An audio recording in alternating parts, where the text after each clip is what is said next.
If you've been following along, you know that last week my request for a press pass to cover the 2025 Utah Legislature was denied. Some people have asked, what does it matter if I don't have a press credential? All of the floor sessions up at the legislature are open, committee meetings are open, and if you can't make it up there, you can watch them online. Without that press credential, there's a number of things that I simply cannot attend that will severely impact my ability to report on what lawmakers are doing. I won't be able to attend press conferences, so I'll have to hope that they're being live streamed somewhere, and even then I won't be able to ask questions. There is a daily media availability that Senate President Stuart Adams holds in his office right after morning floor time. I'm not able to attend that, and I won't be able to ask questions. House Speaker Mike Schultz holds press availabilities from time to time. I know those aren't live streamed, and so I won't be able to see what happens there, and I won't be able to ask questions.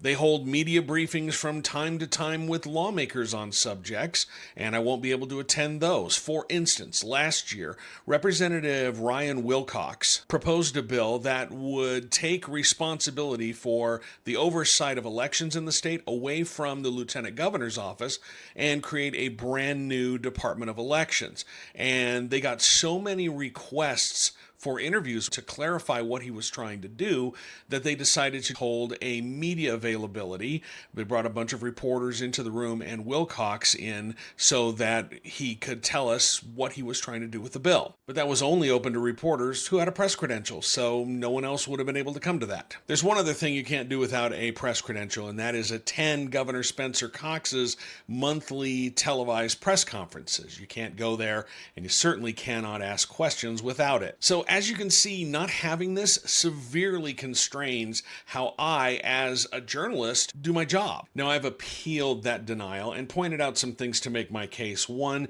that the ruling really doesn't make any sense, and two, it looks like it was retaliation for my previous reporting on the legislature. Their policy of not giving passes to independent media means that only journalists from big companies can get a pass. I've been covering the Utah Legislature since 1999, and during that time I've cultivated a large audience, and that audience doesn't depend on who I work for, and they're following me over to my new publication, Utah Political Watch. I demonstrate that what I'm doing with Utah Political Watch is real journalism that is making an impact. For instance, on election night, I had Senator-elect John Curtis on my live stream just moments after he had been declared the winner in the U.S. Senate race. You don't get that kind of an interview if you're just independent media. I've had a long relationship with him. He trusted me as a journalist, and that's why he agreed to come on. I've also pointed out that at least one legislative staffer on their communications team has signed up for my newsletter, so that shows they clearly want to keep up with what I'm reporting. And I've explained this before, but Senate President Stuart Adams' team went nuts after I wrote a story about his campaign finance reporting, demanding corrections, attacking my journalism.